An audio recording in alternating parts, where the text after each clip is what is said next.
ডিভোর্সের পরে আমার স্বামী আমার হাতে একটা চিঠি দিয়ে বলল, আজ থেকে ৬ মাস পরে তুমি এই চিঠিটা খুলে পড়বে। তখন আমি তাকে বললাম, লাগবে না আপনার চিঠি। যেখানে আপনিই জোর করে আমাকে ডিভোর্স দিলেন, সেখানে আমি আপনার চিঠি নিয়ে কি করব। এ কথা বলার পর সে আমাকে বলল, প্লিজ এই চিঠিটা নাও, এটাই আমার শেষ অনুরোধ। আর কিছুই বলবো না তোমাকে। ইচ্ছা না থাকা সত্ত্বেও তখন আমার চিঠিটা নিয়ে ব্যাগে রাখতে হলো।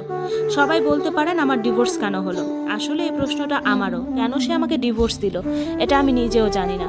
তো আমাদের দুজনের ডিভোর্স হওয়ার পর যখন আমি বাসায় আসতেছিলাম, তখন লক্ষ্য করতেছিলাম আমার স্বামী কেমন জানি কান্না করতেছে। মনে মনে ভাবলাম, যা ইচ্ছা করুক তো, আমাকে নিজেই সে ডিভোর্স দিয়েছে। সে আমার স্বামী না, সে আমাকে ঠকিয়েছে। আজ থেকে ঠিক ৪ বছর আগে আমি তার সাথে সম্পর্ক করে বিয়ে করেছিলাম, কিন্তু সে যে আমার সাথে এরকম করবে আমি কখনো ভাবতেও পারিনি। বাসায় আসার পর তো মা বাবা, আমার ননদ, আমার ভাবি সবাই আমাকে বকাবকি শুরু করলো। কেউ আমাকে ভালো চোখে দেখতো না। প্রতি রাতে ভাবতাম কি এমন করেছি আমি যে সে আমাকে ডিভোর্স দিল। অনেক কান্না করতাম, কান্না করতে করতে বালিশ ভিজে যেত। কখন যে নিজে ঘুমিয়ে যেতাম সেটাও ঠিক বলতে পারবো না। মাঝে মাঝে তো এমন হতো, জাগতে জাগতে ফজরের আজানও দিয়ে দিত।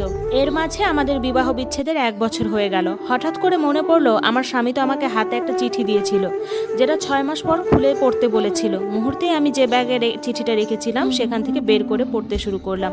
চিঠিতে আমার স্বামী লিখেছিল, প্রিয় মারিয়া, আমাকে ক্ষমা করে দিও তোমাকে ডিভোর্স দেওয়ার জন্য। খুব ইচ্ছে ছিল তোমাকে নিয়ে শখের একটা নীড় বাঁধবো, কিন্তু সেটা আর হলো না। জানো মারিয়া, স্বপ্নটা আমার স্বপ্নই রয়ে গেল। তুমি না জানতে চেয়েছিলা কেন আমি তোমাকে ডিভোর্স দিলাম? তাহলে শোনো, আমার ব্লাড ক্যান্সার ধরা পড়েছিল। ডাক্তার আমাকে বলেছিল সর্বোচ্চ আর ৪ মাস আমি বেঁচে থাকতে পারবো। এরপর হয়তোবা দুনিয়াতে আমি থাকতেই পারবো না। কথাটা শোনার পর কি করব ভেবে পাচ্ছিলাম না। ভাবলাম যদি তুমি কথা জানতে পারো তাহলে আমার থেকে তুমি সব থেকে বেশি কষ্ট পাবে। আমি চাইনি তোমাকে কষ্ট দিতে, কারণ এই পৃথিবীতে তুমিই একমাত্র ব্যক্তি যে আমাকে সবচেয়ে বেশি ভালোবাসো। সামান্য একটু অসুস্থ হলে তুমি দিনের পর দিন কান্না করো, একটু জ্বর হলেই তুমি কত রাত না ঘুমিয়ে আমার জন্য পার করেছো। আর যদি আমি আমার এই অসুস্থতার কথা বলি তাহলে তো তোমার জীবনটা অর্ধেক শেষ হয়ে যাবে।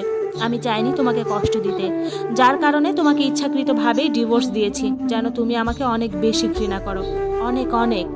তোমার মন থেকে যেন একদমই চিরতরে মুছে ফেলো। আমার নামটাও যেন তোমার মুখে নিতে আর ভালো না লাগে। জানো মারিয়া, আমি তোমাকে অসম্ভব ভালোবাসি। তোমাকে ডিভোর্স দেওয়ার পর আমি অঝরে কান্না করেছি। কোনো কিছুই আমার আর করার ছিল না। তুমি আমার কাছে সেই লাল টুকটুকে একটা বউ, প্রিয়তমা স্ত্রী। আমার চোখে দেখা দুনিয়ার সব থেকে শ্রেষ্ঠ নারী হচ্ছে তুমি।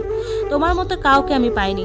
যদি আবার পুনর্জন্ম বলে কিছু থাকে আমি তোমাকেই চাইবো, কিন্তু সেটা তো আর সম্ভব না। জানো আপু, চিঠিটা পড়তে পড়তে আমি এমন এক জগতে হারিয়ে গিয়েছিলাম, মনে হচ্ছিল সেখান থেকে আর বেরিয়ে হতে পারবো না।